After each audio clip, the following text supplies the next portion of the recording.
चौधरी साहब सलाम होवे। वालेकुम अस्सलाम। चौधरी साहब ਤੁਹਾਨੂੰ ਪਤਾ ਹੈ ਮੇਰਾ ਬਾਲ 5 ਸਾਲਾਂ ਦਾ ਹੋ ਗਿਆ। ਉਹਨੂੰ ਨਾਲ ਵਾਲੇ ਸਰਕਾਰੀ ਸਕੂਲ ਦਰਖਾਣਾ ਦਾਖਲ ਕਰਾਉਣਾ, ਤੁਸੀਂ ਮੇਰੇ ਨਾਲ ਆਓ। ਉਹ ਤੇਰਾ ਦਿਮਾਗ ਸਹੀ ਹੈ? ਬਾਲ ਨੂੰ ਸਰਕਾਰੀ ਸਕੂਲ ਵਿੱਚ ਦਾਖਲ ਕਰਾ ਕੇ ਗੋਲ ਕਰਨਾ ਹੈ? ਸਰਕਾਰੀ ਸਕੂਲਾਂ ਪੜਾਈ ਛੜਾਈ ਕੋਈ ਨਹੀਂ, ਉਸਤਾਦ ਸਾਰੀ ਦਿਹਾੜ ਵੇਲੇ ਬੈਠੇ ਰਹਿੰਦੇ, ਕੰਮ ਸ਼ਾਮ ਤੋਂ ਬਾਲਾਂ ਦੇਂਦੇ ਕੋਈ ਨਹੀਂ। ਤੈਨੂੰ ਸਰਕਾਰੀ ਸਕੂਲ ਤੋਂ ਇਲਾਵਾ ਹੋਰ ਸਕੂਲ ਹੀ ਕੋਈ ਨਹੀਂ ਲੱਭਾ?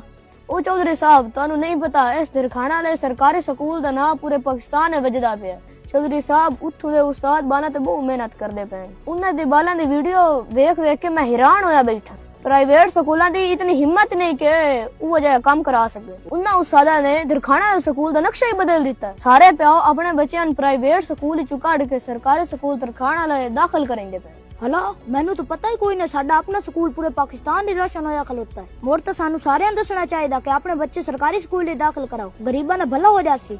मेरे बिरावां हुण अगलियां गल्लां नहीं रहियां। इस स्कूले बच्चे नूं बोलण दा वाल सिखाया जांदा है, उन लकीर दा फकीर नहीं बनाया जांदा। ओनू नौकर बनावन वास्ते तालीम नहीं दित्ती जांदी, बल्कि उस नूं लीडर बनावन वास्ते तालीम दित्ती जांदी है। इत्थे बालां नूं रट्टू तोता नहीं बनाया जांदा। मैं तो सारिਆਂ ਨੂੰ ਗੁਜ਼ਾਰਿਸ਼ ਕਰਦਾ ਕਿ ਆਪਣਾ ਬਾਲ ਸਰਕਾਰੀ ਸਕੂਲ ਤਰਖਾਣਾ ਵਾਲੇ ਦਾਖਲ ਕਰਾਓ, ਤਾਂ ਕਿ ਉਹ ਤੁਹਾਡਾ ਔਰ ਸਾਡੇ ਮੁਲਕ ਦਾ ਨਾਂ ਰੋਸ਼ਨ ਕਰ ਸਕੇ। ਚੰਗਾ।